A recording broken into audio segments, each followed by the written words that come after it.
Introduction to Acting, Course 103, September 5th, 1964. Everyone in the right class?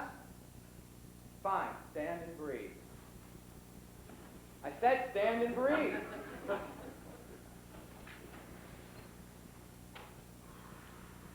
All wrong, but you haven't taken anatomy yet, have you? Okay, here's a tip. As actors, you must breathe from your diaphragm. Your diaphragm is down here, not in your throat. Got it? Sit. For your homework, I want you to breathe from the diaphragm. Okay, new topic. Let me explain something to you about acting. It isn't what you think. Acting isn't about imitating life on stage. If you imitate life on stage, you are not acting. You are stroking your private parts. Now, stroking your private parts can be amusing, but it isn't acting. Acting is packing your suitcase. Acting is mixing orange juice in a bowl with a wooden spoon. Acting is screwing, not stroking your private parts. Here's the proof. If you were real actors, you would leave this class right now and never come back. But it's hard to leave. It's real. Okay, Hotshot, you think that's funny? Go ahead, leave. Leave! See, you can't. You won't. You haven't picked up your acting class coupons yet. Johnny earns 3 hours credit for introduction to acting. Good, Johnny. Oh, God, how am I going to tell Dad I walked out of my first college class? Dad, the prof told me to leave. He did, really, for real.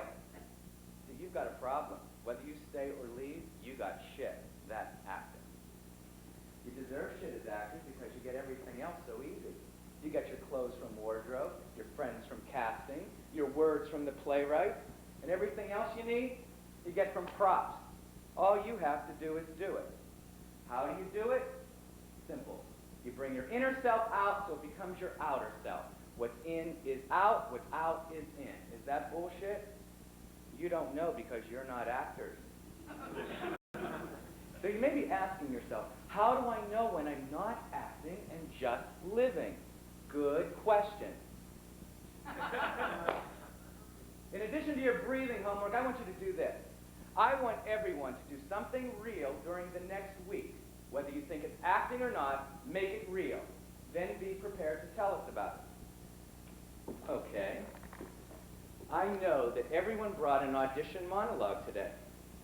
So, who would like to be first? Oh, I've done my homework. I studied my DNA, my spiral ID bracelet of all the things that separate me from the rest of humanity, which in 1945 is about to get seriously clouded. So I'm here in the womb checking out what kind of person I'm going to be. 5'8", brown hair, brown eyes, good teeth, heavy beard, reading my DNA like a stock ticker and looking forward to being one hell of a woman. Hey, what's that about a beard? In high school, I'd always be the last one off the court or field. I'd duck around the corner. I could hear them all yelling in the shower room. I went inside a toilet stall, waiting for them to finish showering and get dressed. I'd crouch on the seat so they couldn't see my feet. They'd usually get dressed pretty fast, leaving me just enough time to throw on my clothes and make it to my next class. Sweaty and smelly, but safe. This worked like a charm for the first month or so. Hey, Peter, you in there? Hey, guy, Peterless is still taking a shit. This is the longest goddamn shit I've ever seen. Been going on for fucking months in there. Hey, Tony, talk to me. That's in case you run out of paper, sissy boy. How come you don't want to take showers with us, huh? We ain't leaving for a while. That means you'll be late, Peterless. Detention, asshole.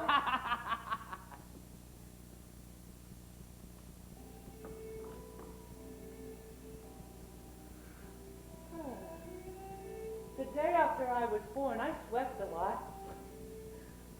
But then my eyes start to focus. And I'm looking for the pink stuff. Hey, I know this is post-war America. The little ballerina mobiles over the cliff. The stuffed aminals.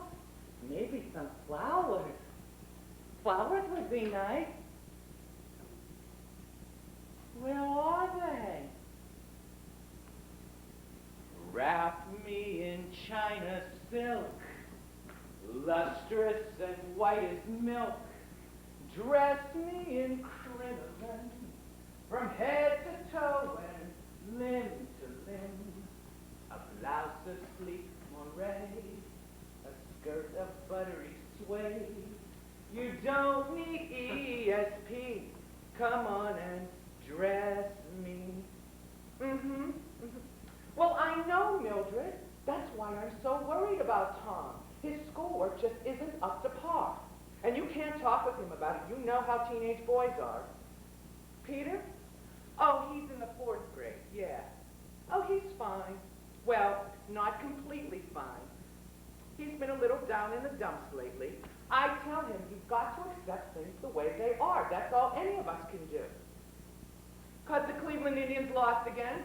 8 in a row, second longest losing streak of the season. Oh, listen, I know all the statistics as much as he's drilled them into me. You want to know Bobby Avila's batting average? You sure?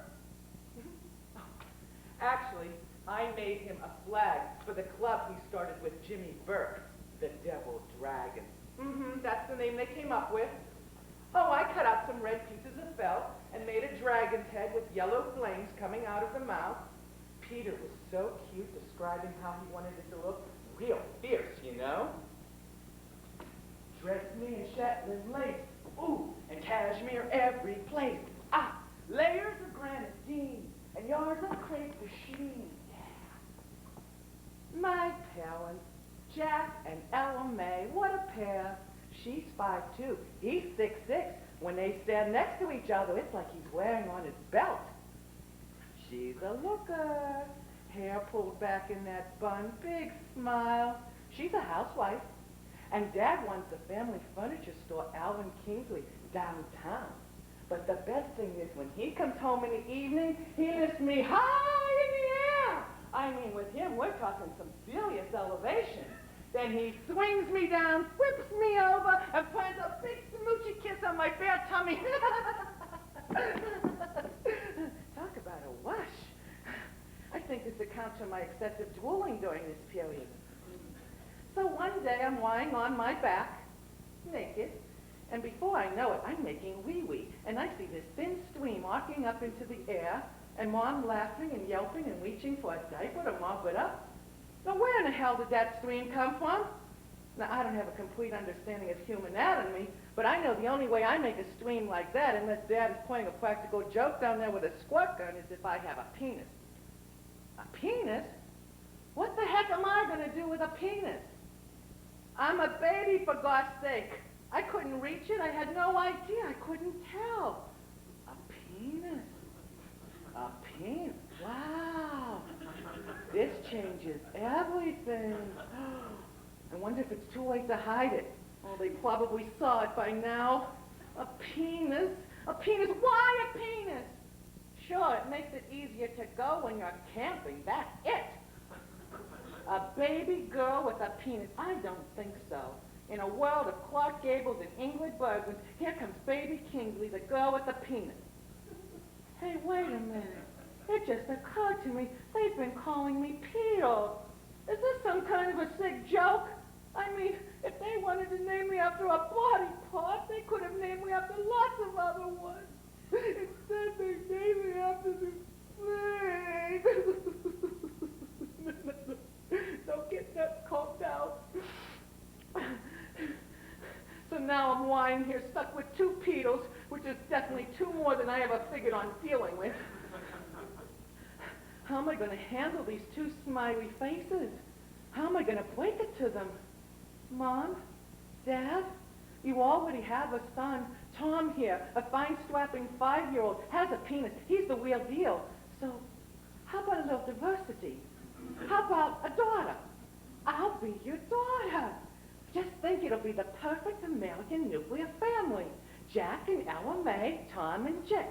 Now, something more exotic, maybe. Claudette. Oh, Wanda. Oh, don't worry about it. We'll settle on the name later. What do you say?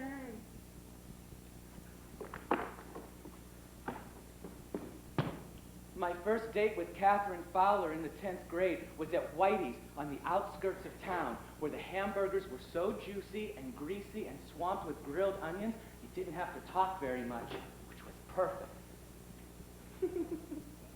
For some reason, Peter started talking about cherry Cokes, about how someone got the idea to put cherry into a Coke, and how that made the guy real rich, probably. While the banana Coke guy is in the poorhouse. And the cheese Coke guy and the broccoli guy. She laughed at really dumb stuff. Which was good since it was all the stuff I had. I spent a lot of time at her home, talking and all. Good discussions about whether we'd join the Peace Corps after graduation, about Vietnam, about whether Alan Ludden on Password was really as smart as he looked. Well, one night we were on the phone for about 2 hours when the subject got around to people doing strange things. And I told her. He just told me, kind of out of the blue, that he likes wearing soft things, girls' clothes, stuff like that when he's alone. I was surprised, to say the least. I mean, it was scary, you know? I asked him, do you mean dresses? Nightgowns? Not nightgowns. He said he liked wearing things like girl sweaters. It seemed pretty strange, but I figured, so what? I mean, sweaters? How's that going to hurt anyone? So a couple of months later, I said, do you want to go steady? Do you want to go steady? I do if you do. I do if you do. So we did. Mom and Dad, no way are they going for that nuclear family thing. No way. Maybe just earnest logic. Mom, Dad, I've got the brain and the heart and the soul of a girl. However, I've also got a penis. So does the penis trump the brain, heart, and soul? I don't think so. So from now on, I'll be your daughter. Who am I kidding? I'll be up on the whiff at the nearest head shrink, hooked up to psychiatric jumper cables day and night. Well, Mr. and Mrs. Kingsley, we had to do a complete teardown on your boy. Worse than I thought at first. Had to pool the brain and regrind all the connections. But you'll be happy to know you have yourself a son now. Of course, he walks a little sideways, and he drools when he whistles a Tennessee waltz, which he whistles all the time now. But other than that, you'll be just fine. Drench me in rich brocade, or chiffon souffle. Don't give me biddies. Come on, and dress me.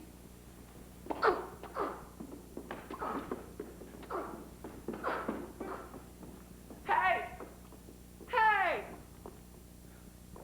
There are 200 reasons why girls are no good at playing Roy Rogers.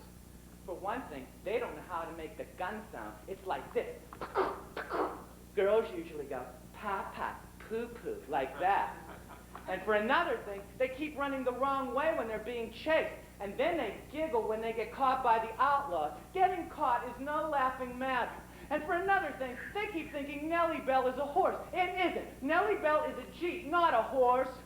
Girls! Cowboys need the 10-gallon hat and the kerchief for whenever we're riding our pinto ponies with dust flying everywhere. The kerchief has to be worn in front like this, so you can pull it up like this to keep the dust out. Girls wear it down the back, which is all wrong. And you need 2 6-guns, silver ones, for when the desperados show up, which they always do. Take that, Jimmy Burke! You're dead!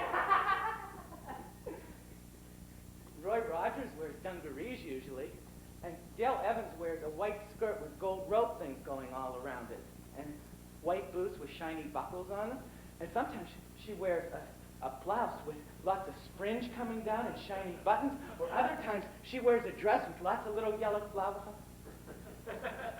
She wears lots of different stuff.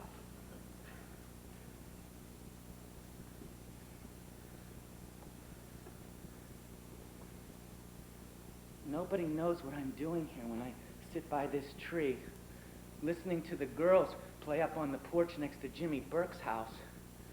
I can hear them giggling and laughing, but as hard as I try, I can't sort it out. I listen till I get a headache, but I can't make out what they're saying. I could go up there and ask them if I could play with them. But if they said no, they'd laugh and tell the kids at school I was a sissy. And if they said yes, then the other boys might find out and beat me up, probably. I know I can't go up there. But why can't I go up there?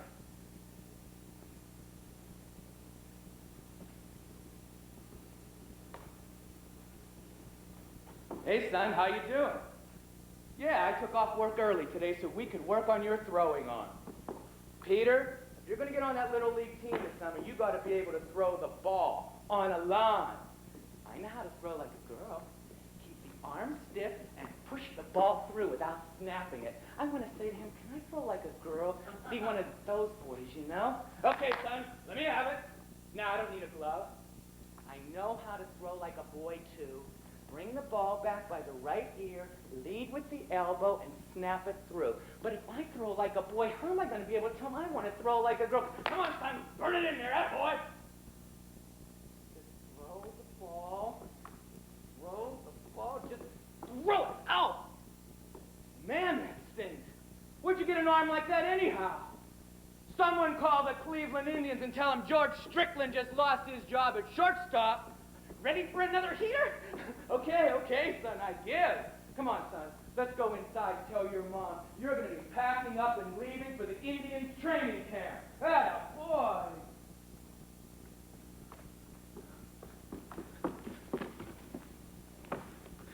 At school, even if they see them, no one would know what the letters mean. The letters I write in the margins of my notebooks. I write them over and over, and I write over them, pressing so hard until my pen digs down into the pages below, making dark blue canyons of the letters. And I decorate them with leaves and flowers, which I quickly turn into triangles in case somebody looks over my shoulder. I, W, T, B, A, G. I want to be a girl. I mean, I am one, of course.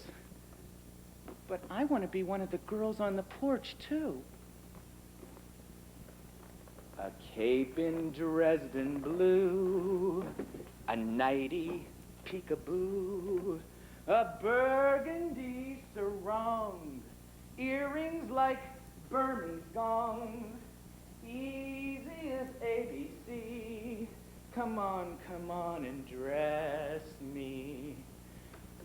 I stayed home from school once in the 11th grade and got completely dressed up with makeup. And suddenly my eyes met in a new face, and there was a rush of recognition. Here was a person with such a calm confidence. I was a girl who could do anything. Anything. Anything. And it was so terrifying that I ran upstairs, bumping from railing to wall to put everything away. And I sat for the rest of the day watching TV game shows, trying to forget what I had just seen.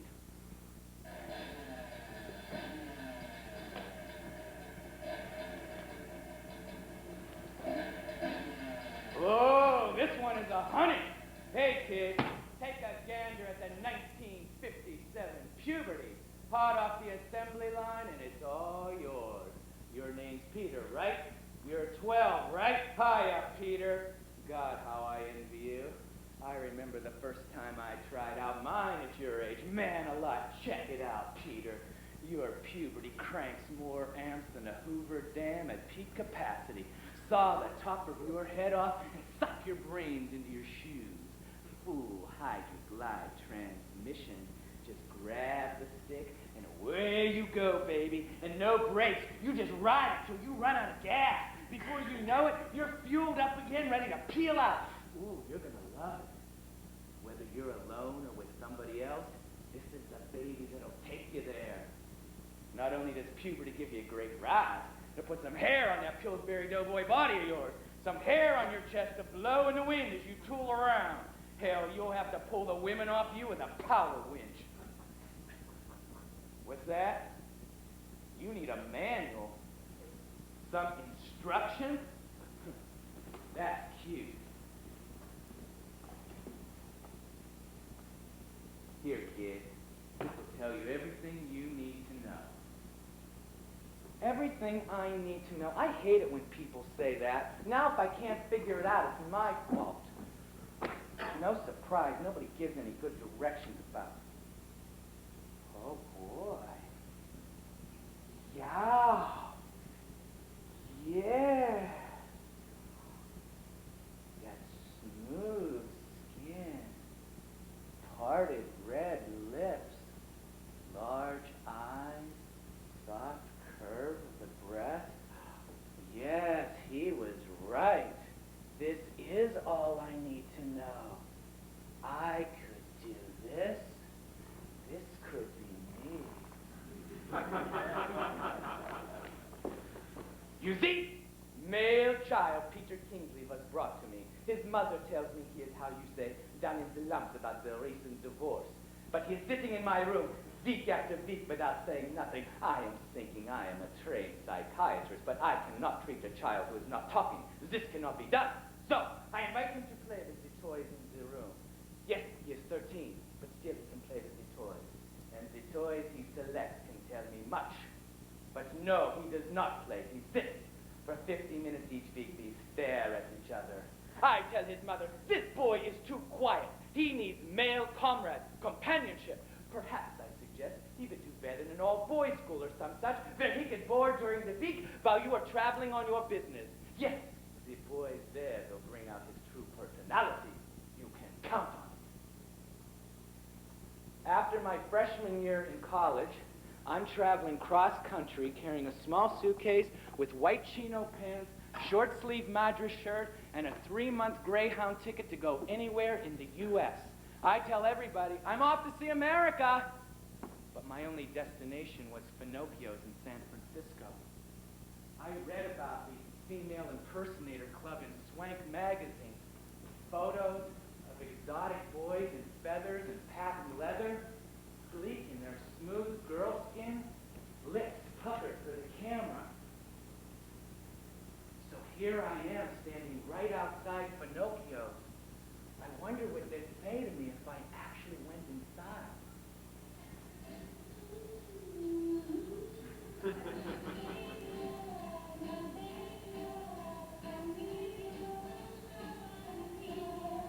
You see, honey, you put the glue along the rim real thin, see? And then you gently let it settle on the eyelid like that. Dolly, what? Stop with my name, Lawrence. I know the show starts in 5 minutes, Lawrence. I know that. Just sit there and play with your G.I. Joe, okay? What a fairy. Fairies always think they can push us around because we're sissies. And the queers don't even get me started. Look, you're a sweet kid. And from Ohio, too. Just 2 musical comedies. And the Madras shirt, you know, is kind of kicky. But this here is no picnic, let me tell you. There are some very disturbed individuals here. Except for me and Miss Destiny. Did you know?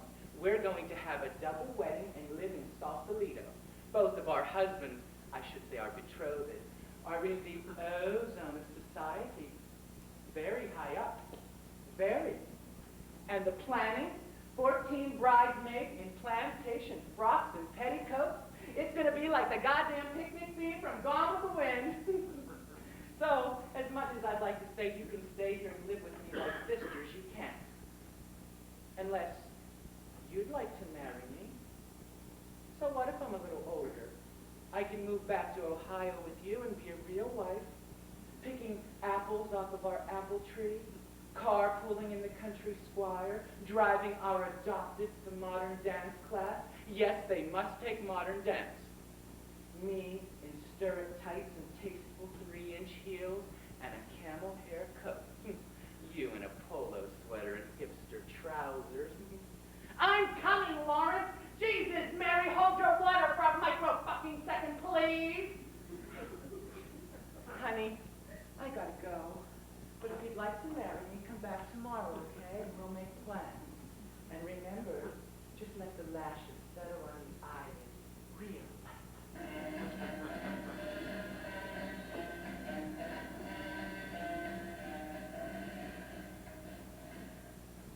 So here I am standing right outside Pinocchio's. I wonder what they'd say to me if I actually went inside. A gown of gold lame and daring décolleté, pink, purple, white, or black, short hem or plunging back, calico pinafores, anything toreador. Meanwhile, back at college, along with my BA degree in English, I'm secretly working on getting 5 simultaneous PhDs in Guy, Advanced Guy, Super Advanced Theoretical Guy, Spinal, Cranial, and Molecular Guy, and Guy as Art. I study every male nuance, down to the way they punch each other in the arm and put on their aftershave. Good thing I'm not a homosexual, never attracted to guys, so that helps. So after I master all the shrugs and belches and all the physical mannerisms, it just comes down to the words. The right few words at crucial times make all the difference. Jesus fucking Christ. College boys nod and smile. Motherfucker! Just to show there's no interloper around, no sissy in the toilet stall. What is that goddamn motherfucking problem, for fuck's sake? Easy. You're indicating, Kingsley. You'd think by now you'd stop indicating. And don't play the mood. Play against the mood. Now start the scene. Look, Peter, Sam is sad, but Sam doesn't walk around sad. Sam walks around trying to convince everybody he's happy. That's what sad people do. Unless Sam is pathetic. Is Sam pathetic? You tell me, you're the actor. People, you are seniors. Let's put something into this scene besides your understandable desire to be somewhere else. Look, there are 8 guys in this class. In 2 years, by 1970, unless you get married or become faggots, I wager at least 3 of you are going to be on the ground in Vietnam, and 2 will come back zipped in rubber bags. So this is your chance. Act, for Christ's sake. Now start the scene again. Stop! Kingsley, you're fucked right from the start. You're supposed to be going this way, right? And Podarski's supposed to stop you? Well, you're walking to the door like you expect to be stopped. Walking slow, timing your steps, leaving your arm back for Podarsky to grab it. Repeat after me. Fuck Podarsky. Walk out of here like you're going to leave, not like you're going to be stopped. It's his goddamn job to stop you, so make him stop you. Now start the scene again. No. Stop. Take your position, but don't start. Okay, Kingsley, you're going this way, right? Nelson, I want you to go sit in that seat. 6th row, 3rd in. Okay, Kingsley, this time I want you to exit and keep on going off the stage into the audience, climbing up over the seats until you can slap Nelson's hand. Podarsky, I want you to stop Kingsley by any means necessary. Make a commitment. Decide what you're going to do, then do it. Now start the scene. Yes, good, Podarsky. Fight. Kingsley, you pimple, you're a wimp. Yes, that's it. Punch. Spit. Kick. Go for it. Go. Go. Go, go, go, go, go, go. Stop. Stop, that's it. Remember this, people. Acting is real. Now, get back here and do precisely the same thing, only this time. Follow the blocking, say your lines, and stay in character, okay?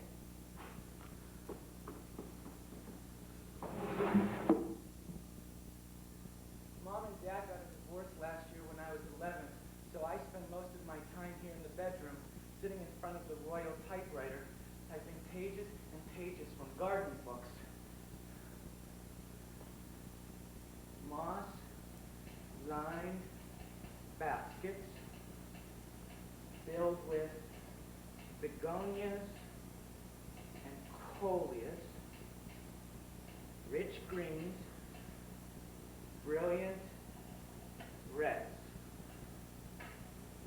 black-eyed Susans, violas, candy-cuffed daffodils, oh, buttery yellow, white, purple, hot pink primroses and azaleas, raspberry-colored roses, and the delicate lavender of Canterbury Bell, typing their names and descriptions on straight black lines, stacking one 3-hole punch page neatly on top of another, and putting them all into a notebook, a thick black notebook jammed full of flowers that I keep on the table next to my bed.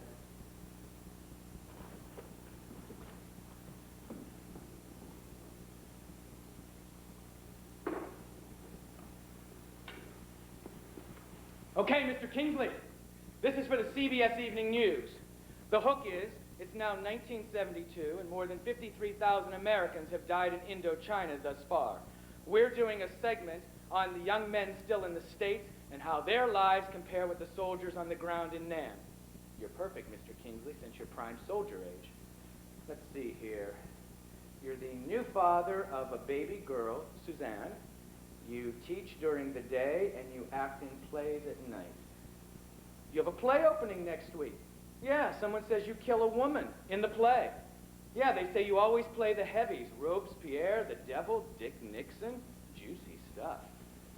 Anyhow, Walter Cronkite's lead-in will be something like 2 young American men, 2 very different lives.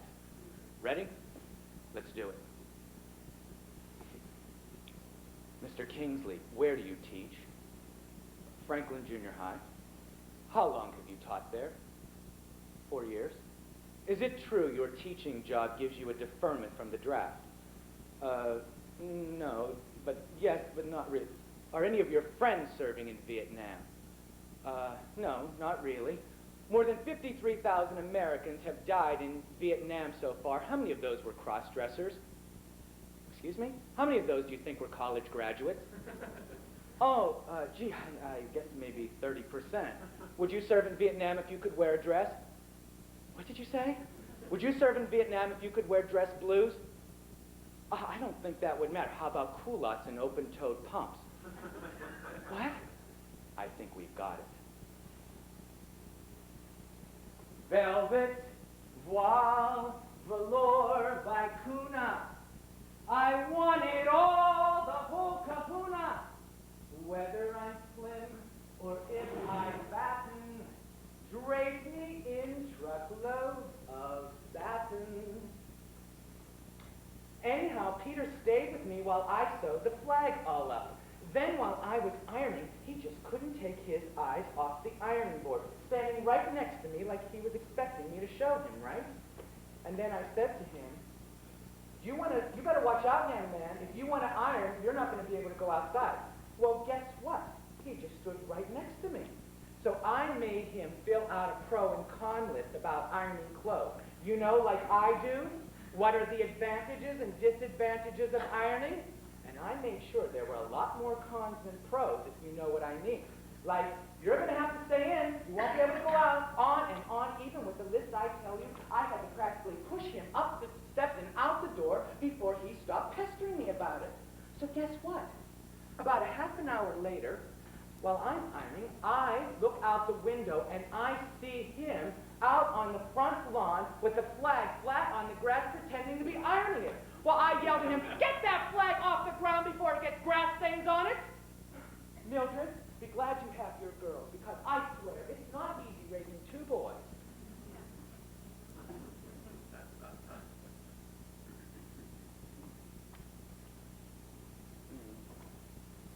When my daughter Suzanne was born, I knew she had a great sense of humor. Catherine and I had been training her all during the pregnancy. I'd been doing Nixon jokes, TV commercials. I can't believe I ate the whole thing. So when I picked her up for the first time in the hospital, I expected her to smile, you know, like, wow, here's my funny dad. No, she threw up on my shirt. But holding my newborn baby, it wasn't like I imagined. It was like any other happy moment in my life, times 10,000. And I looked into her large, round eyes, and I swore in my heart that I'd be a dad for her. All dad. Pure dad. Plaid flannel dad. Starting right now.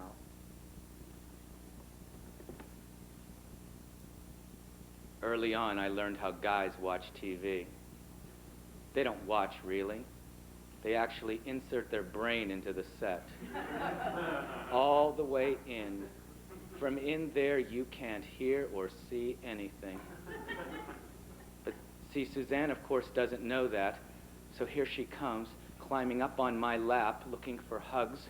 She throws her 3-year-old arm around my neck like a drinking buddy, waiting for tickles, hugs, something. And let me tell you, it's pretty damn hard to keep my arms on the arms of the chair and to keep staring straight ahead. Because if I don't, if I pretend to be a dad and I do it well because I know how to act, then she'll think I'm really a man and I know I'm not. And what if I pretend so well for her by giving her big, manly bear hugs that the real me, whoever that is, starts to disappear? So I keep my arms down and keep staring at the TV. She tries to tease a nuzzle or squeeze out of me, but I don't move. I sit there motionless until eventually, finally, she climbs down. She looks back at me, a little confused, hurt, but she leaves me alone. Oh, it was a warm, sunny day when I got home from work, when I remembered that Catherine and Suzanne had gone to Grandma's house for dinner. So I immediately went upstairs and put on my denim shorts, cuffed to short length, a pastel pink blouse, and bright pink women's sneakers, my indoor clothes, which Catherine had generously provided. At that moment, I needed to be outside. As I weaved my way through the tall trees behind the house, I knew no one could see me back here, back among the tall brown trunks. I raised the overhead door to the tool shed with a loud clatter and went inside just to have somewhere to be. What a day it was. Looking out the window of the tool shed, the new leaves were so green in the sunlight, they made my eyes water, so I didn't immediately see my neighbor heading straight for the shed. My neighbor? Why? He heard the door. What an asshole I am. I'd only ever met the guy once before. He seemed like a nice enough guy. I looked out again, and he definitely was coming over. I took off out of the shed and back through the woods, stepping as lightly as I could on the dry branches. Hey there, how you doing? He was walking past the shed, waving. Bob Fredericks, remember me? We sent over the coffee cake on your moving day. Fine. Yeah, of course. I straightened up and inched backwards, trying to put more branches between him and me. He stopped about 20 feet away and just looked. Wondered if you might have a keyhole saw I could borrow. I'm working on a playhouse for my daughter. No, I don't think so. What the fuck was a keyhole saw? A keyhole saw, you say? No, sorry. I saw his eyes travel down my hairless legs and back up to my shorts, cuffed almost to my crotch. He folded his arms in his eyes-out shirt and shook his head. He was going to say it. Damn, looks like I'm going to have to go down to the hardware store. You need anything while I'm down there? Yeah, get me a keyhole saw, too. And how about 4 truckloads of bricks and all the fucking cement I need so I can put up a wall to keep your stupid ass in your yard? No, but thanks anyway. Okay, then, see you later. He waved and walked off, which would have been fine, but then he turned around and glanced one more time just before disappearing around the shed. That was it. Looking back was the sure sign. He knew. Shit. He knew.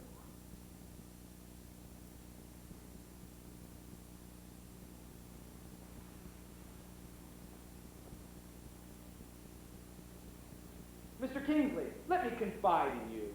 You seem sincere to me, not like so many of those customers who come in here trying to squeeze out the best deal. You know quality, am I right? Well, what I'm about to show you is the hottest thing since the 1957 puberty. Remember that, honey? Well, this baby's got power and status way past any of those puberty models. We call it the 1986 Intimidator. And for good reason. People keep their distance, let me tell you. Its power commands a six-figure salary and a corner office. It has the ability to delegate responsibility and not relinquish authority. Nobody knows this, but we only sell this model to men of an executive age such as yourself. But once you're inside, you can do whatever you want, see? One-way windows all around. You can see out, nobody can see in. There's an aura. Can you feel it? Sure, sit inside. Fair warning, once you do, you won't want to leave.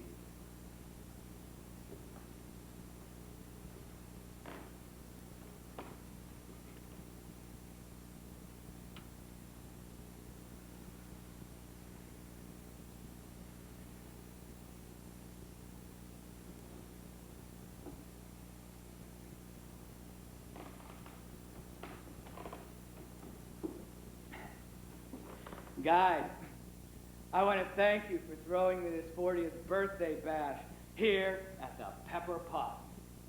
And I thought you could only have bachelor parties before weddings. Now I know you can have them before funerals. And the gifts, they're really touching.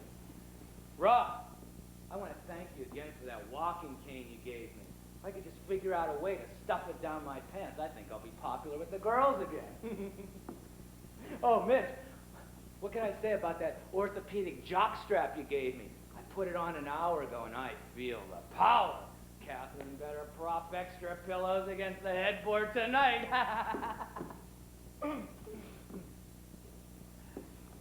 Oh, this t-shirt is great.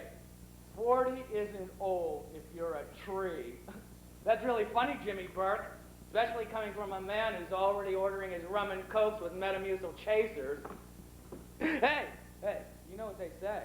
A man of 40 is still in his prime, but a woman of 40 just ran out of time. Good thing I'm not a woman, eh? Damn good thing. Oh, and speaking of women, I want to thank Paul for that copy of Penthouse he gave me with the magnifying glass attached to it. Let me know if you need to borrow the magnifying glass, Paul, so Linda can find your pecker. One problem Tony doesn't have, right, Tony? Hung like Secretariat, right, Tony? Fucking stud Tony gives me a bottle of Spanish fly. Is this for real? Because if it is, I'm going to chug the bottle, strap on the walking cane, and fucking fuck my way home tonight. Here's to a great 40 years.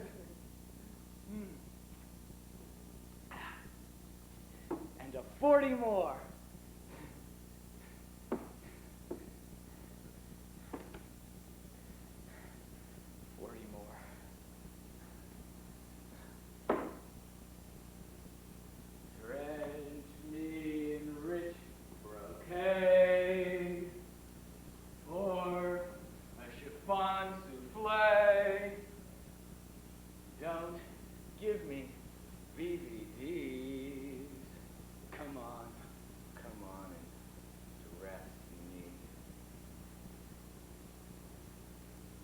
Pete, I was just looking over this TV spot you wrote for Health Spas Incorporated. It's pretty funny stuff. I mean, the guy who wants to lose weight and all.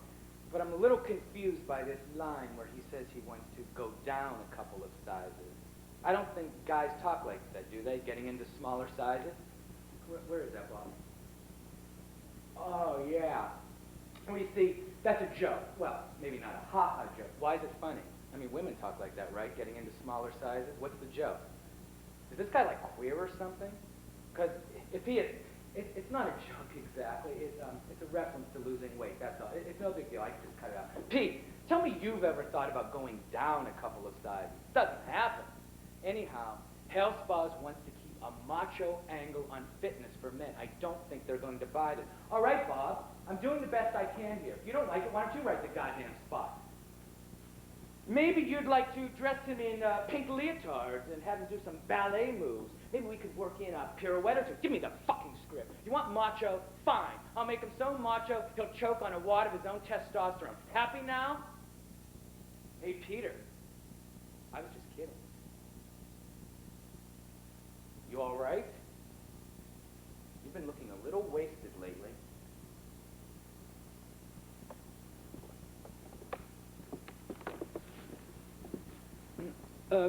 Peter Kingsley came to my office complaining of panic attacks, sweating, rapid heartbeats. I examined him and found nothing wrong. So as in all such cases, I prescribed Valium. Now, most patients are happy with this, but Mr. Kingsley wanted to talk.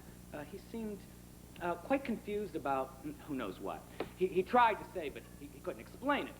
So I invited him to make another appointment whenever he had his thoughts together, and I warned him on the way out, do not take alcohol if you're taking Valium. And this seemed to amuse him, and he laughed for the first time, and he said, yeah, you bet I won't, and then we both laughed. Although I don't know why.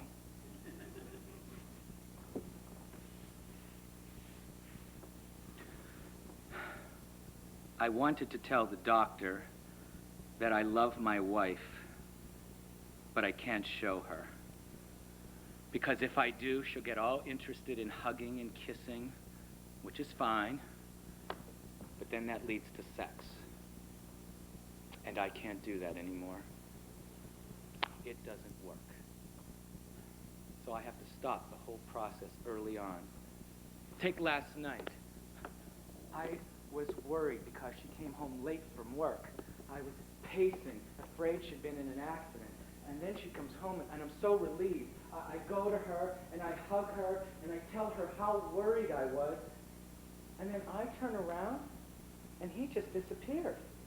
I find him in the family room watching TV. When I came home, he was so sweet. And then a couple of minutes later, Peter, I'm going upstairs to bed. Uh-huh. Are you coming with me? Huh? Are you coming to bed with me? No, not now. I'll be up later.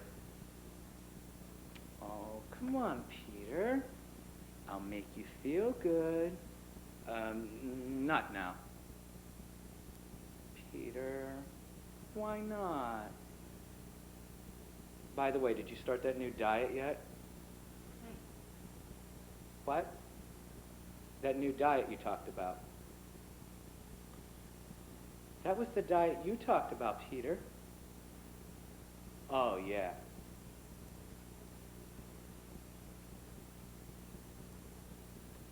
Good night, Peter. Yeah, good night.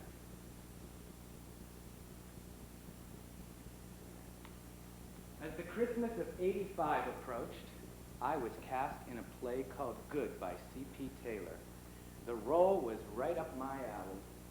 Herr Jonathan Halder, early 40s, professor of German literature in Frankfurt, recruited as an officer in the SS during World War II. I could do my mean bastard shtick, no problem. As I researched the role, I pored over photos of Germans in their uniforms. It is a wonderful thing getting into a uniform and joining the party. Not just joining, but being taken in as a brother. If they love you like that, you can't help loving them back. Freddie the Major gave me smoked ham, baked potatoes, and Frankfurt cider. What we must make sure of is that the procedure is carried out humanely. Their last hour must be absolutely free of any trace of anxiety. The room needs to be more ordinary, reassuring. A bathroom, perhaps.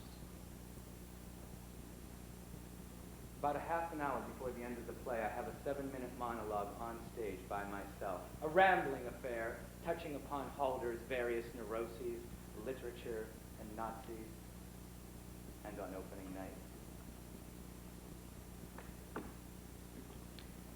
In the morning of the night of the broken glass, I did not have to go into the university.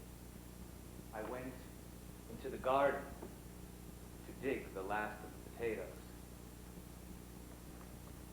The air was sharp, and all the scents of autumn were still fresh to me.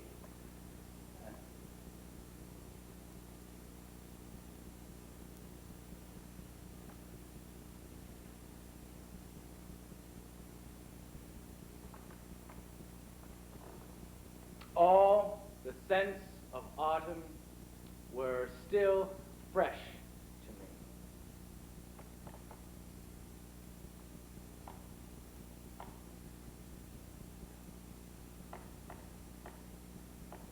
I look at the audience, subscribers, theater critics from the newspapers, a typical opening night, waiting, relaxed, attentive. I could never ad-lib very well, and I always hated those damn improvisational exercises. So what does that leave me with? Nothing. The script or nothing. Being alone on stage with nothing inside your head. Your brain is like the inside of a soap bubble, slippery and shiny with no point of reference.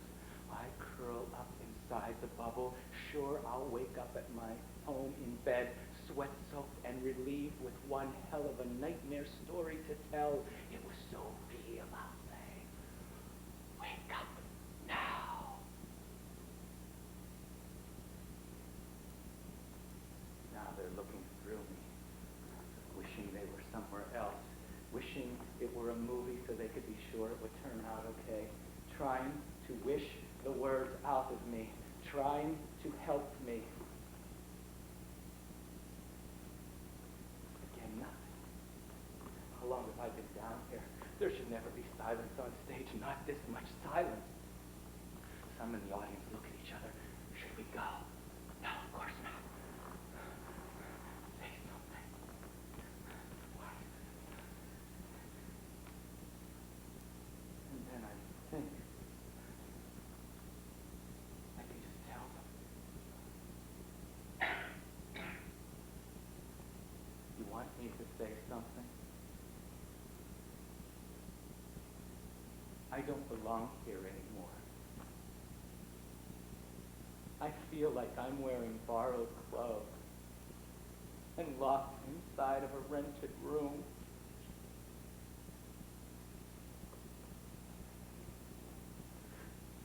I'm a woman. That's what I wanted to say. But of course I didn't. The gutless wonder. Step right up, folks, and watch him melt from the inside out. It's amazing. They're still waiting. Say something. Do something. What? The last line. The blocking. You can do it this time. Just keep on talking. Keep on talking. All the scents of autumn were still fresh to me. So fresh in autumn as the leaves. Ah, wonderful scent. Fresh, dying leaves. Falling and dying. Yellow and brown. Curled up in the mud. Dead. All the scent of autumn. All the scent of autumn. Give me the words. The words.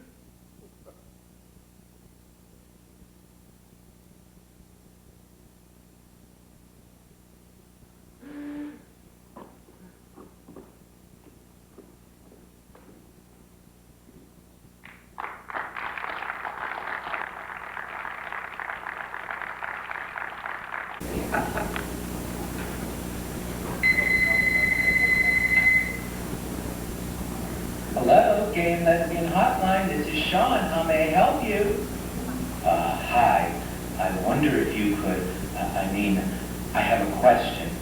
I don't know if you'd even have this information. Well, why don't you try me? What is it? I feel kind of awkward. Don't worry. Just take a deep breath and relax. Well, you see, I'm not really gay. I've never had a gay or a homosexual situation. Uh-huh. Can I still ask the question? Shoot. This is really, I don't know, it's dumb. That's okay. Whatever it is, it's okay. Well, it's about transvestites, you know?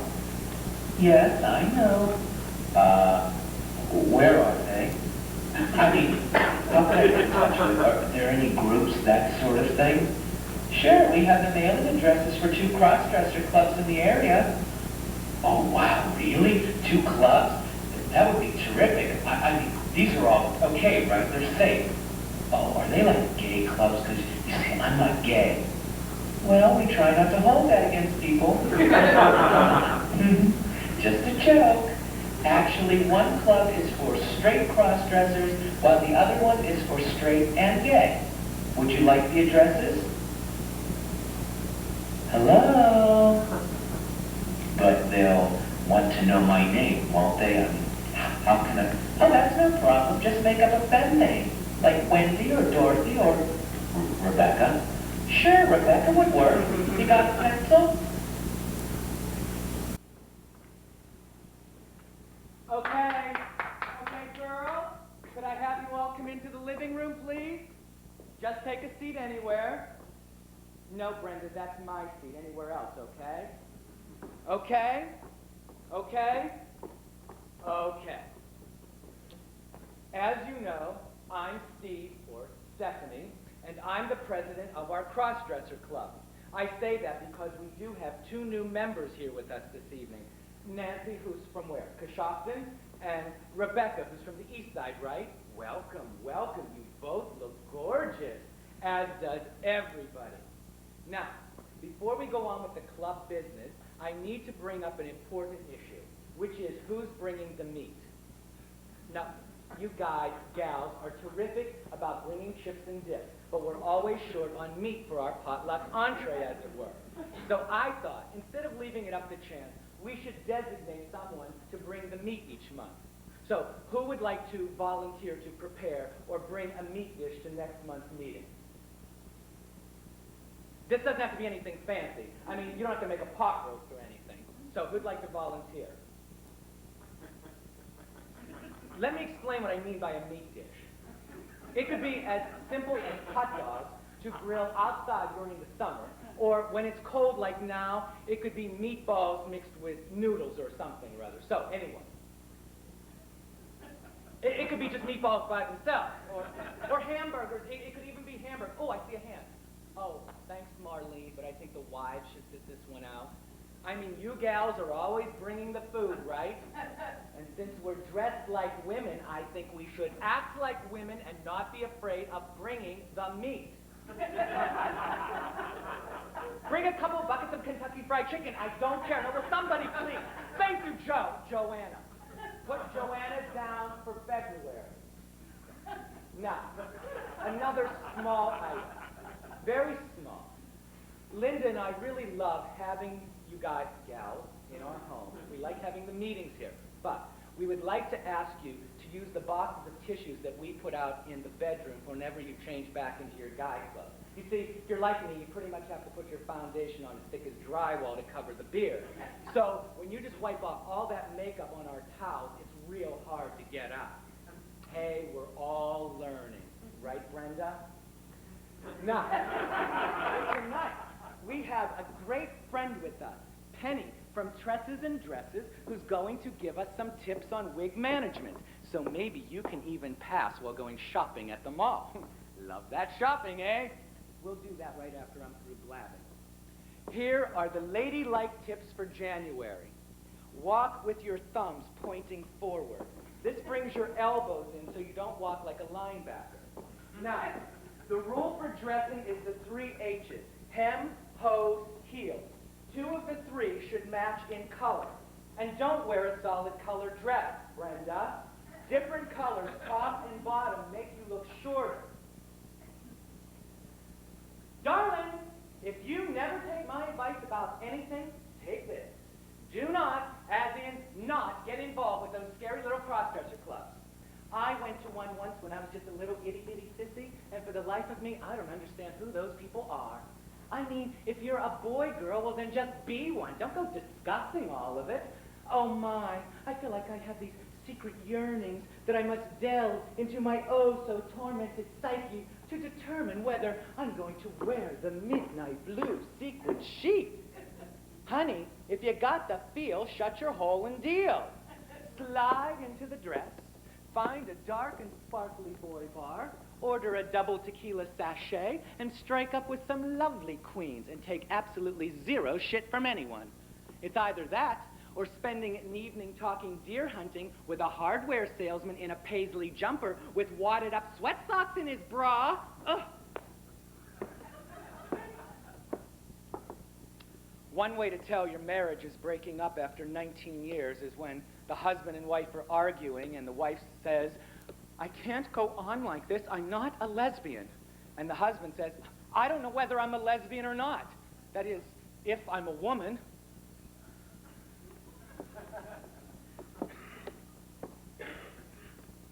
I told Peter to take most of the artwork since he wouldn't have much room for furniture in his new apartment. That made it roughly an even split money-wise. We both wanted to be fair, so we worked out the details. How we'd share the mortgage, Suzanne's expenses, and so forth. We wrote it all down, it all added up, made sense, we agreed. But let me tell you, it wasn't fair. Where do you write down all the effort it took to make it work? Make a life together work? Where do you write down that all that effort was for nothing? The times I reached out for him and got my hand slapped or chopped off, the times I waited for him to reach out to me and it never happened, where on the ledger do I write down the hurts I overlooked, the glances I ignored, the times alone, the love I had for him that he wouldn't accept, the love especially? Where does that go? On a separate sheet of paper? No, it doesn't go anywhere. Now, it just doesn't fit in. Fine. I tried everything I knew to make a life together work. When you try that hard, it's supposed to turn out all right. It's just supposed to. Your assignment for Monday, class, is to do a monologue written for the opposite gender. Men will do a woman's role, women will do a man's role. And don't worry about the pitch of your voice so much as the attitude, the spirit, the vital force.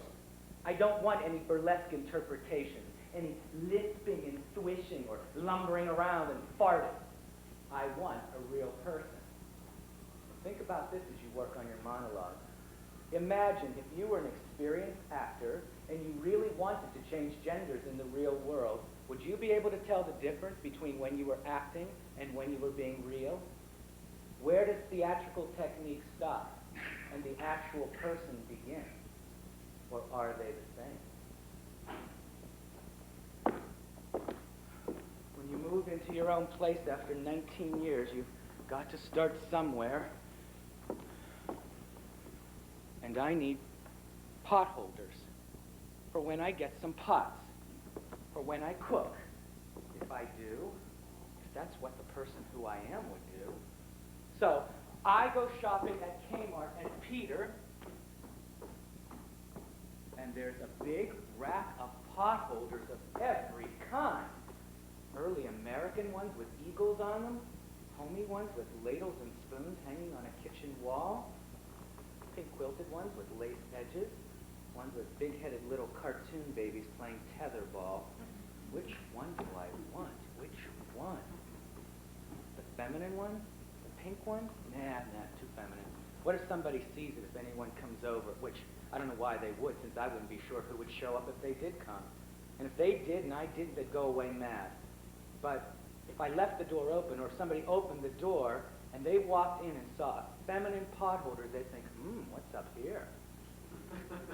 But if they saw a rustic potholder with a fireplace in earth tones hanging by my kitchen stove, they'd think, that's definitely a man's potholder. And then they'd say, hi, Peter. And I wouldn't answer because that's not who I'd be, although I don't know who else I could be. So I'd probably say, hi, and I'd be right back to where I started.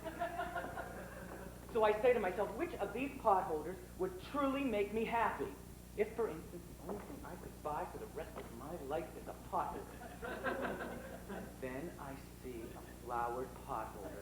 Very nice, green leaves with a yellow flower against a blue sky, green border. Not super frilly, but of course it was flowers.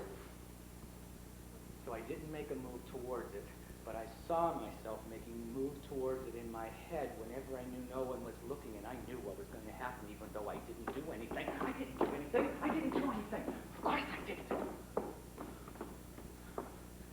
So now I'm in the second hour of looking at potholders. So far, the flowered one is still there. No one has bought it yet.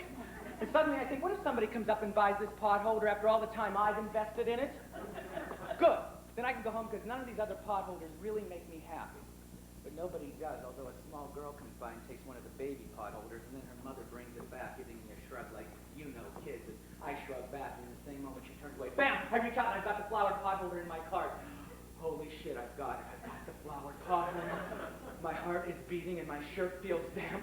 So I head for the automotive section where I throw in 2 cans of 10W40, can of Armor All, and a lug wrench into my cart. And then I stop by the hardware aisle where I drop in a set of screwdrivers. And then I move toward the checkout counter, rehearsing my story about how my wife needs a potholder, and I think she'd pick out the flower one. You see, she's at home sick with the flu, so here I am with the flowered potholder. Back at the apartment, I leave everything in the car except the flowered potholder, and I run inside and upstairs, and I hang it on the hook next to my stove, and I sit on the kitchen chair and just stare at it.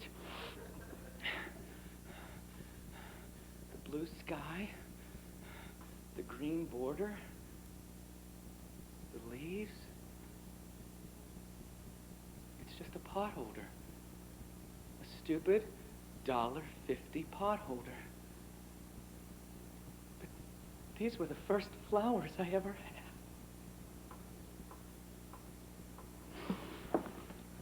Listen, sugar, all this gender tripping is the most egregious mind fuck.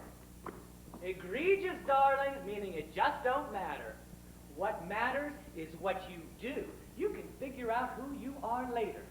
For happenstance, when I stroke Carlito's thigh my special way and he gets a chubby, I know who I am. And when I go down on Donatello and he digs his boot heels into the floor, I know who I am.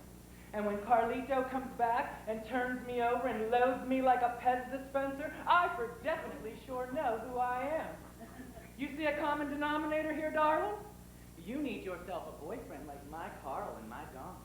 You need a 3-day holiday riding the Zipper Zephyr, the Trans-Posterior Bullet Train. You come back, confusion will be a thing of the past. You'll not only know who you are, you'll know who everyone else is, and what they should do, and where they should goddamn well go with their sad-ass selves.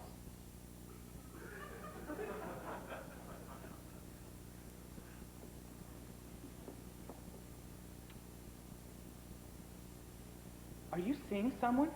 A psychiatrist? You should have someone to talk to about this so you don't make any rash decisions. I am, Mom. I'm seeing someone, a therapist, connected with the Gender Identity Clinic. They're affiliated with the university. It's really helping. Well, good. That's good. I just don't understand how I missed it. I mean, why didn't I know? You said you felt this way since the time you were small? I hid it, Mom. You weren't supposed to know. No. If a little boy is in that much pain and confusion, a mother should know. I should have known something. I should have done something. You could have done 10,000 different things, 10 million. It wouldn't have made a difference. I just don't see why the clothes make such a difference. I mean, they're so superficial. Look, if you're sensitive and all that, fine. But why make such a fuss about the clothes? I know they're superficial, Mom, but it doesn't mean they're not important.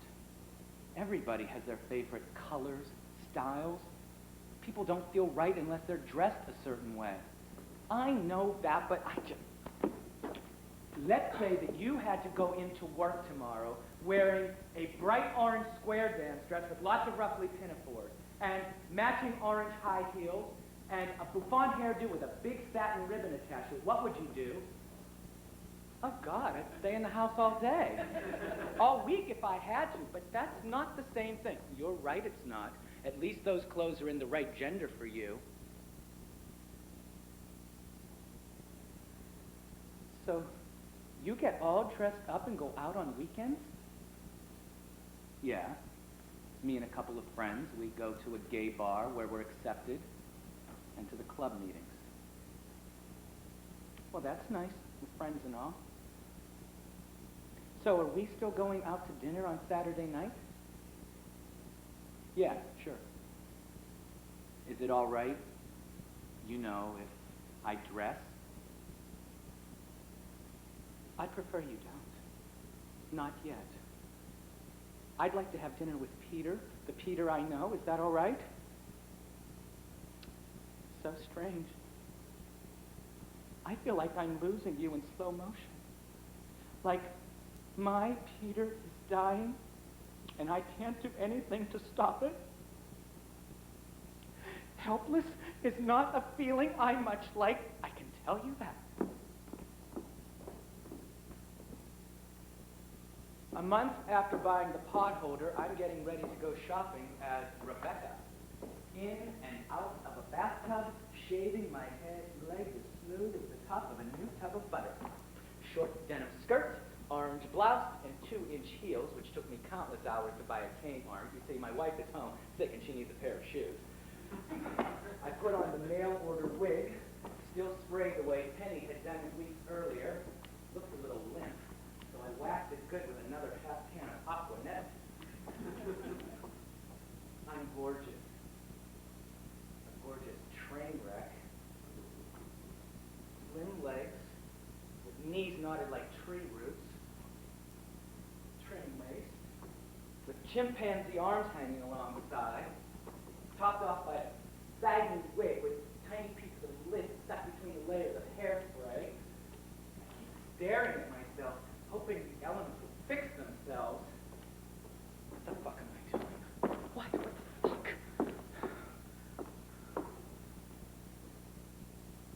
What?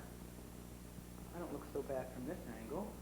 Now, if I just walk like this, and everybody stays over there, I'll be fine. My knees are great.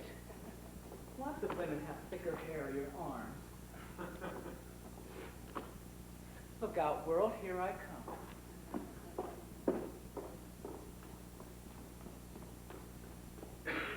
So I'm coming out of the maid company, and I glance over, and I see this guy in a skirt. I see his beard stubble. His wig looks like it was dragged behind a bus. At first, I think he's in costume, you know, like one of those guys who go to birthday parties in weird get-ups. This guy is way too scared. When he sees I'm looking at him, he turns away. Well, I'm putting Megan's hat on her when a bunch of teenagers come through the doors on their way out, and they look over at the guy and start laughing like hyenas. I wanted to tell them to lay off like they were going to listen to me. So I kept on going out to my car, and I could hear them yelling, screaming, faggot, queer, stuff like that. Well, I finally get Megan situated in the back, and I'm about ready to start the car when all of a sudden I see this person running at full speed across the parking lot. It's the guy. And he's running in his stocking feet, carrying his wig in one hand and his shoes in the other. And then he disappears.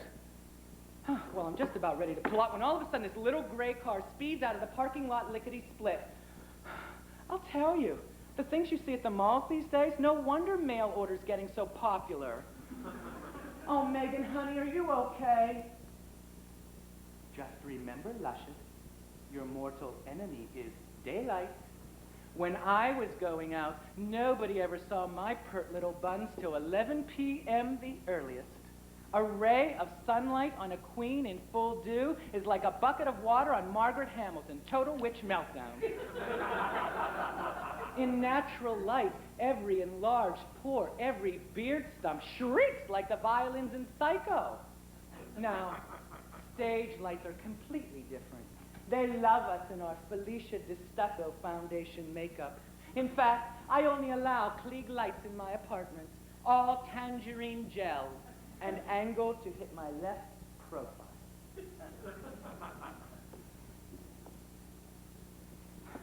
A year later, I'm in my car in the parking lot of the Great Northern Shopping Center thinking of 5 excellent reasons why not to go shopping as Rebecca today. It's too sunny. There are too many people. I'm not wearing the right outfit. It's not sunny enough. And where are all the people? Black slacks, oversized black and tan top, 3/4 length sleeves. Okay, go now. Go.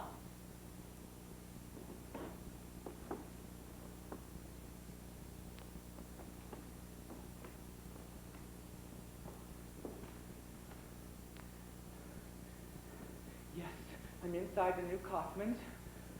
The blood is pounding in my ears so hard I can't hear anything. There's a woman handing out silk flowers, some promotion or something, to the women customers. And she does not hand me a flower. I can feel her eyes on my back. She's signaling to someone across the store, security personnel probably. I've got to get out of here. How do I get out of here? Why am I doing this all over again? Ma'am, oh ma'am! I hear a voice behind me. I spin around, and it's the woman with the flowers smiling. You went by so fast. Welcome to our grand opening. I take the peach-colored blossom and turn around and walk through the rest of the store as ma'am. All that day in stores, people say she and her, referring to me, and ma'am and miss by some of the older salespeople. Those tiny words, those simple pronouns, have the solid heft of gold ingots. She and her and ma'am. And girl, my only other advice for you is don't do the sex change thing. Just because you like the barbecue sauce doesn't mean you want to get rid of the meat, if you follow my meaning. I can't imagine anything more tedious than being a woman all day, every day. Lord, girl, do you know what women have to put up with? Makes my brain hurt. I'm sorry. It takes every speck of energy I have to look as ravishing as I do for only 5 hours a night. Honey, if you stay a boy, you won't lose out. I'm a boy, and I still have more killer pumps than Imelda and Madonna put together. The fact is, you get the charge out of the change. After a long day of irritating people at the post office, at night, I change into Salome, Cleopatra, Barbara. Honey, if you stay a woman all day, who are you going to change into for fun, huh? A pipe fitter? An insurance adjuster? Police!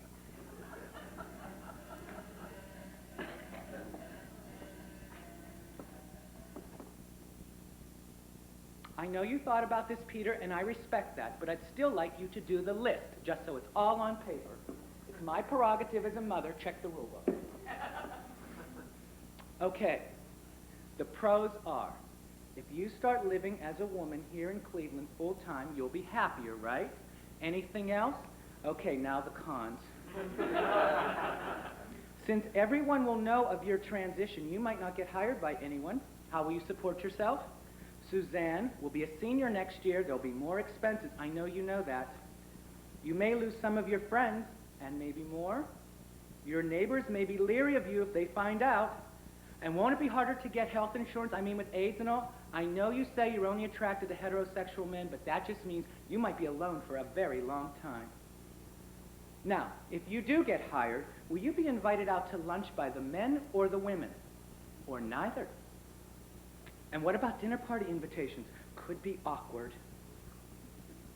It's all kind of frightening, isn't it? I mean, it affects everything. For instance, what if we're out to dinner like now, and a friend of mine stops by the table? All my friends know I have 2 sons. How should I introduce you? What should I say? How about my niece Rebecca? Hi, this is my niece Rebecca. I could do that. Is that okay with you? Well, think it over. Suzanne, we need to have a little talk. Okay, but I've really got to get going. I know. I just thought we ought to talk about a couple of things. You see, I've been living on my own a while now, and I've been learning things about myself. I mean, about who I am and all. Well, good. That's good. Look, I know you know I'm a cross-dresser. Well, I've been living pretty much as a woman on weekends lately, and it's been great, really. Hey, whatever, you know? I just thought you should know, because there's a chance down the road that I might actually live as a woman. I mean, full time. You might live as a woman. Well, guess what? I am a woman, in case you haven't noticed. Suzanne, I just thought you should know. Yeah, well, did you know that Rick and I just broke up? Did you know that? Did you know my best friend Jennifer hasn't spoken to me in 2 days, 2 whole days? Do you care anything about that?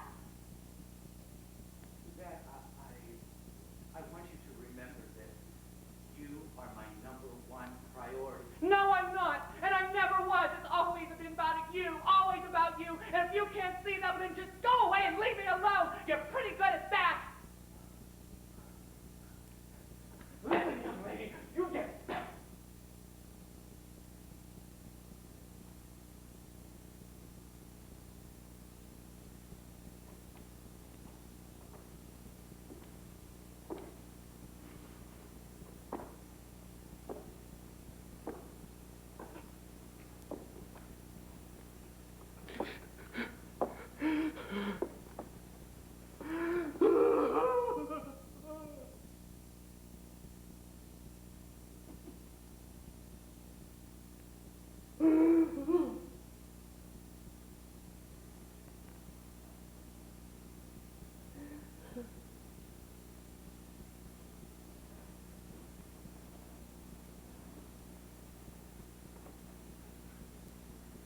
I won't mention the list we worked on last month, other than to say I can never remember a pro and con list with more cons than that one.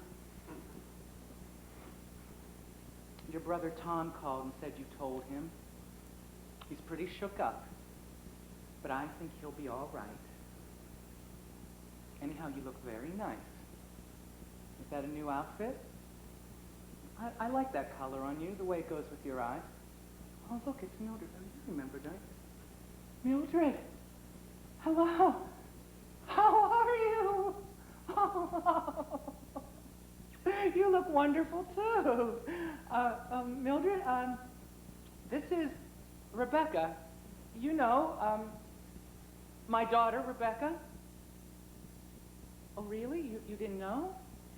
Or you forgot? Oh, yeah. I know, memory is funny, isn't it? I can't tell you the things I've forgotten. I'd forget my head if it weren't attached. Okay, I'll call you. I will. I promise I will. Later tonight? Sure, that'd be fine.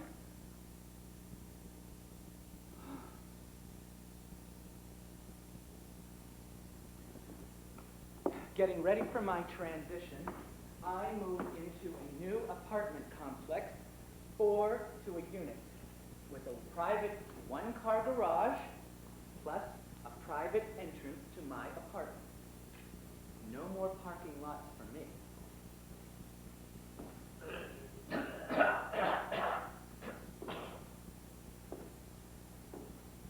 Young fella next door, always on the go. You know the type. Never stops to talk. Even when I'm sitting in the middle of the garage in the evening, he zooms in, hits the genie, door closes, and he's gone. Even knock on his door a couple of times, but he don't answer. Then I see a woman driving in. Sometimes him, sometimes the woman. Neither one wants to talk, though. Not that I blame them. Something's funny going on over there. Hanky-panky. I remember hanky-panky.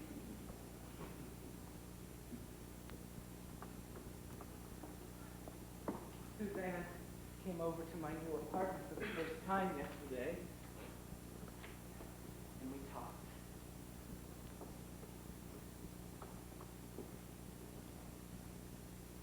So, what do you think about my palatial estate? It's nice. Kind of small. Well, it's a lot smaller than the house, that's for sure.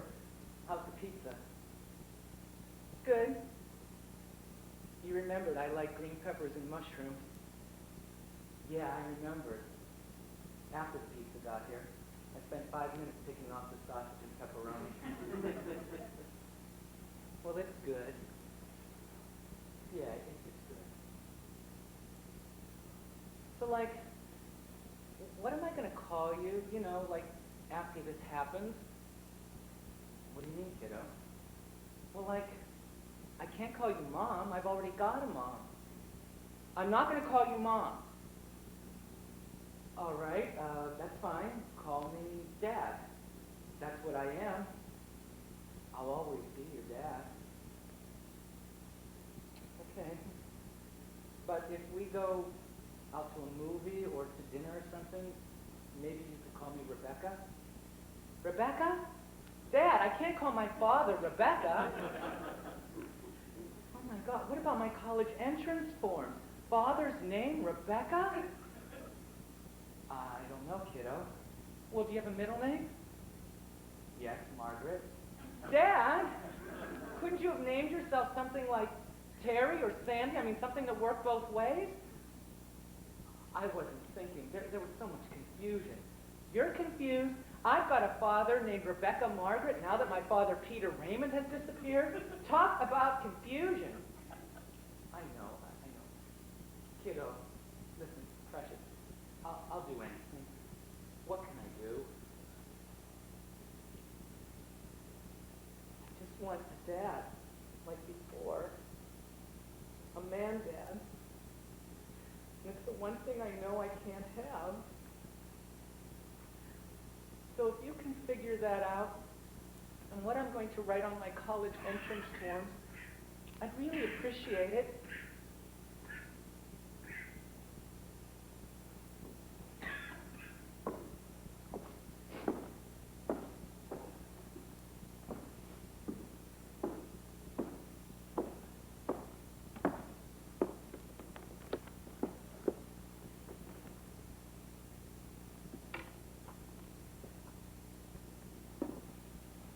So, Rebecca, how's it going?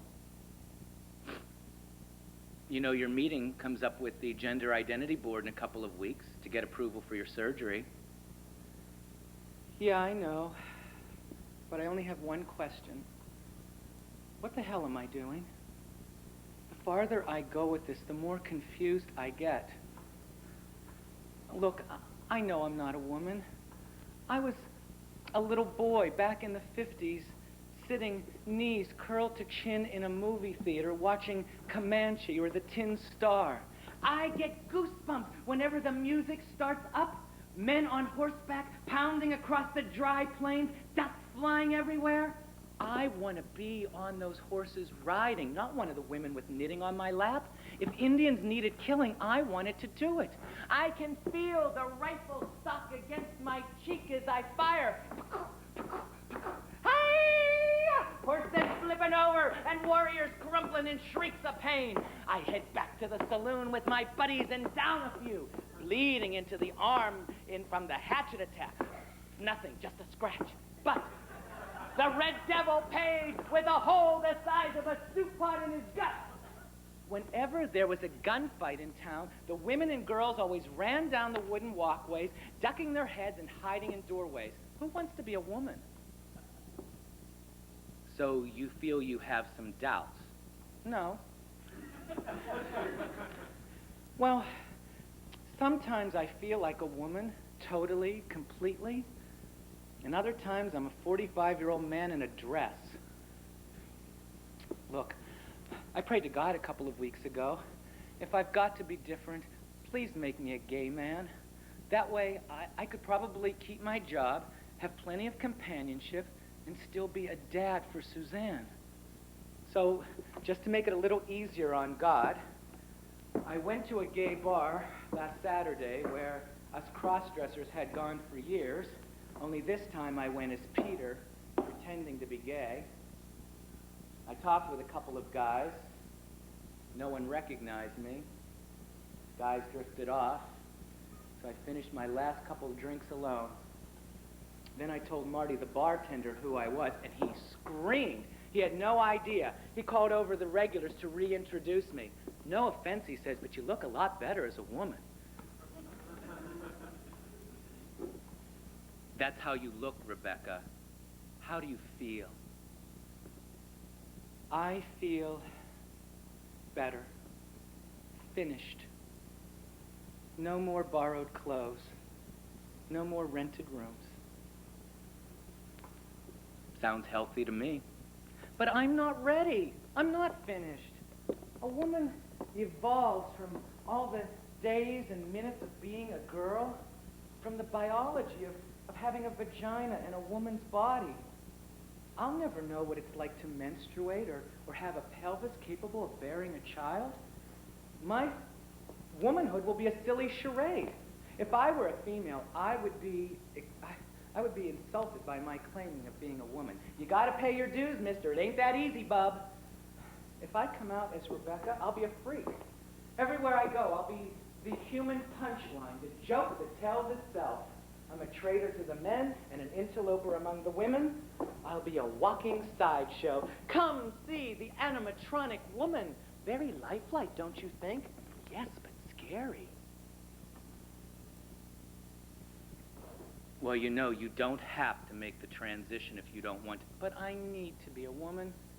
To tell Suzanne how much I love her, I've got to become a functioning person. Which means I need to change my life in a way that seems to prove how little I care about her. Oh, who am I kidding? I'm doing it for me. It's the culminating selfish act of a self-centered person. No, it's just the opposite. I've done everything they all wanted me to do unselfishly for 45 years, and I can't do it anymore. I can't live like this. It all comes down to this. I am a woman, whether I want to be or not. Checkmate. So have you thought about how you'll tell people about your transition? Oh, only about 1 million times. It'll go something like, Jim, say, guess what? You'll never guess. I'm going to be a woman starting in 2 months, September 1st this year. Yes, a woman. No, I'm not. Yes, I am. No, Judy, something to tell you. Nothing much. I'm going to be a woman, that's all. A woman. Yes, I am. No, I'm not. Yes. No, maybe. Yes, no. Actually, I'm not doing this. I'm not here. Actually, I moved to South Dakota when I was 25, changed my name, met a man, had the surgery, fell in love, got married, and adopted kids. And here I am right now in Rapid City, cooking dinner for the whole clan, talking to the women folk with open-armed hugs and cheek kisses from the men. Sure, my adopted daughter asked about my childhood, so I have to invent one. And then I have to remember how it all went. Who did I say I went to the prom with? Which were my girlfriends and which one hated the Everly brothers? How did I do my hair? I could have moved to South Dakota. You could have done that. Yeah. But then I never would have had my Suzanne.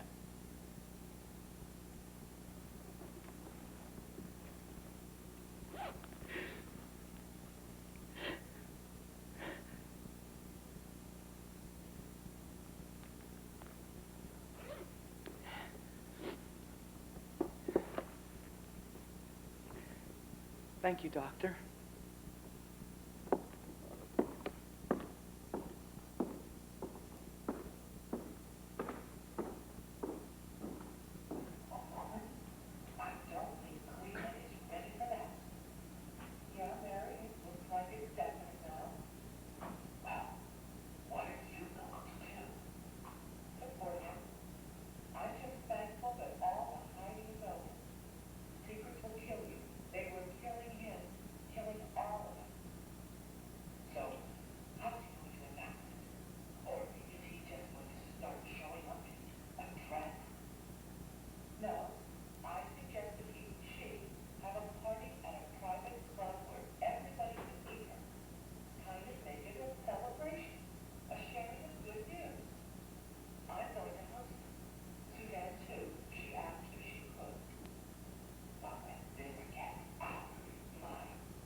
must be about 100 people out there.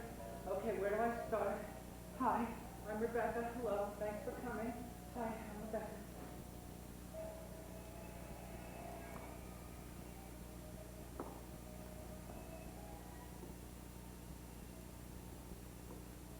Which one is he? I mean, she. Which one's her? Her? No way. You know Kingsley, fucking joker. Man, he's really going through with it. I mean, She is whatever it is. I know, Mildred, I don't understand any of it, not at all. But if she's happier, that's all that counts. hey, I didn't want to be here. My wife made me come. I gotta tell you, I think he's messing with God's creation. I mean, we all have trouble adjusting to who we are in some way. Am I right? That's part of the struggle. I'm sorry that he can't cope with this in a way that's consistent with my Christian beliefs. Hello, I'm Rebecca. Thanks for coming. Miss Kingsley, welcome to Women's Auto World. Your first time here, Rebecca? Allow me to show you to the vehicle that's taking 1989 by storm. The stylish new Ultra Volva. Classic, yet contemporary. Redesigned from top to bottom and from the inside out, pink from bumper to bumper. Its exterior is sleek, curvaceous, sexy. Notice the perky protruding headlights. Yet, it's what's underneath the hood of this model that's most impressive, the undeniable power of pussy. I mean, this girl purrs. We're the envy of every manufacturer on the market with our exclusive, patented vaginal engine. From the boardroom to the bedroom, it puts you in the driver's seat. With your new Ultra Volva, you can realize all your dreams, even your damp ones. Not to mention it gets fantastic mileage with 20% lower emissions. So what do you say, Rebecca? Are you ready for the road ahead? Pete, Rebecca, thanks for coming in. Have a seat. I wanted to talk with you, well, considering that, well, you know we lost that Prestige ice cream account last month. Ooh, that was a biggie. It's going to force us to tighten our belt a few notches. Guess it stands to reason you downsize when you eliminate the double fudge swirl, right? I know you weren't on that account, but the partners and I feel that Harrison would be a much better match for some of your accounts, health spas and so forth. So I guess what I'm saying is that I don't really see where there's a job here for you anymore. I'm sure you'll land on your feet, Peter. I mean, Rebecca. Hell, that's the way it always goes, doesn't it? So if you wouldn't mind clearing your stuff out tonight, I think it would make it a lot easier for everyone. Don't you agree? A couple of months later, I had my first date with a guy. On my second date, I fell in love. Not with him, but with the feeling of having a real identity in a relationship. He thinks I'm a woman. He doesn't know I'm a woman with a penis. I sense that this could be a stumbling block in our relationship.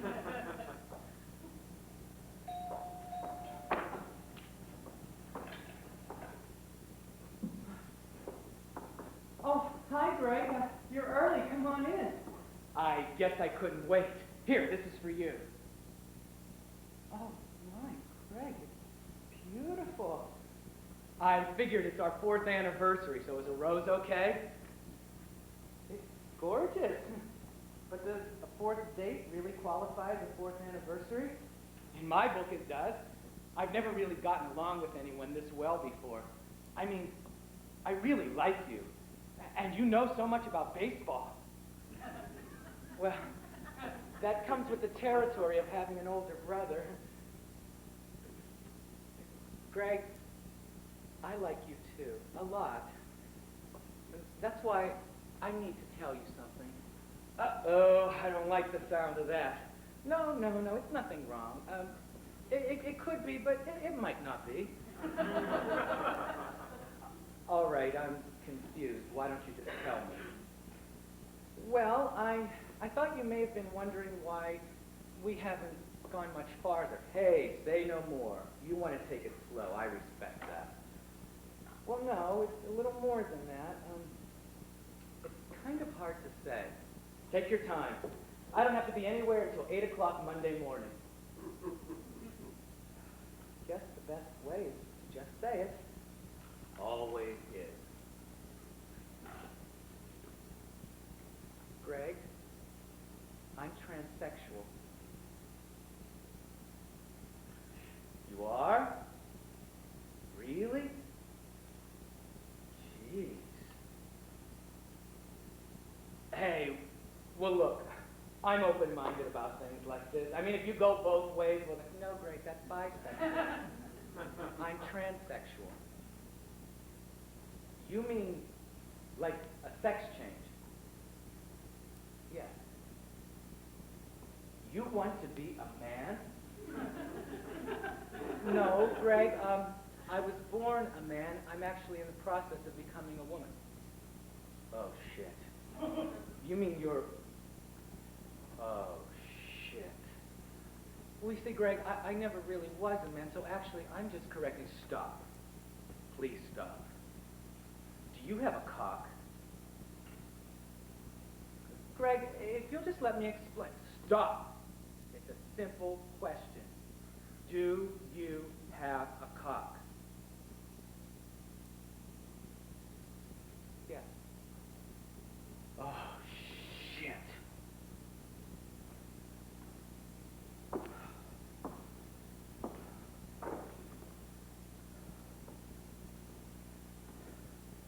Look, I'm not mad, and I'm not going to yell or anything, but I want you to listen. I'm not going to hit you. Here's what's going to happen. I'm going to walk out of here, and you're not going to say a word of this to anyone, ever. Because if I find out that you ever did, I'll come back here and break every bone in your fucking very face. Not if you understand. All right.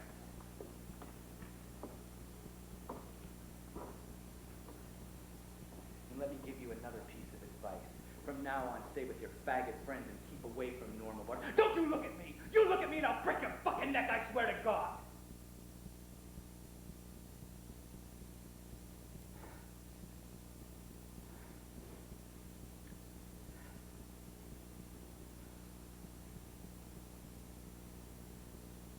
In the 2 years since I've been living full-time as a woman, I dated 5 guys. One was actually willing to go farther. But then there was another problem. He had a penis. You see, I finally realized when it comes to an intimate relationship, I don't want a penis involved. Anybody's penis.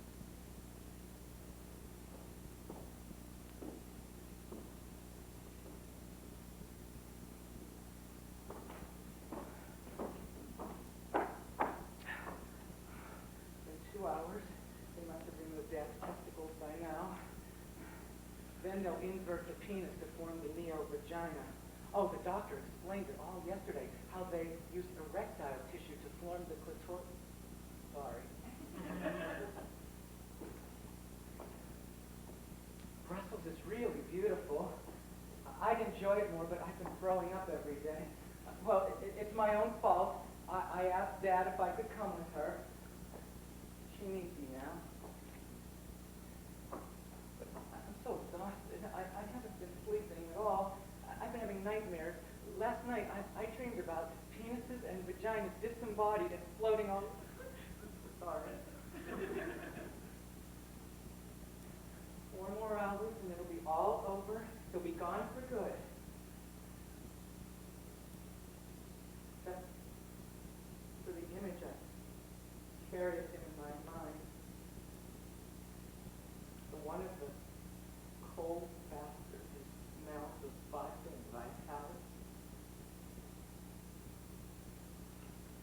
How long do you think it'll take to get rid of that?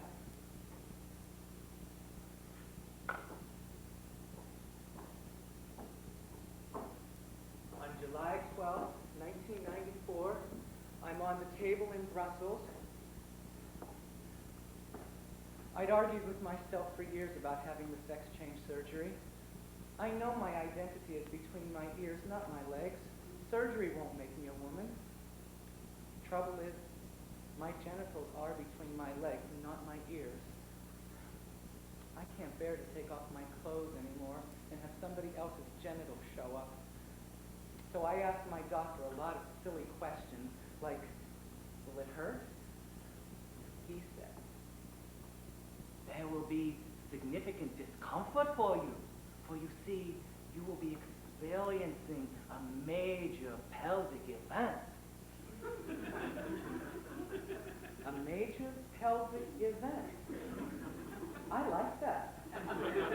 It vaguely reminds me of an Olympic competition.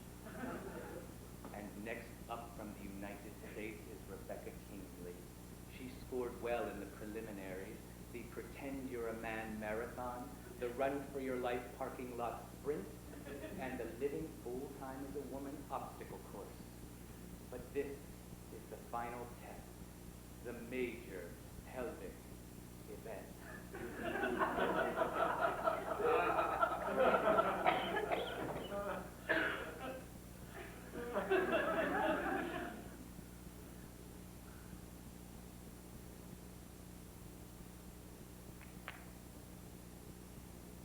All eyes are on her pelvis. Yes, her penis has completed an inward twisting reverse vaginal flip in the pipe position, and the crowd is going wild!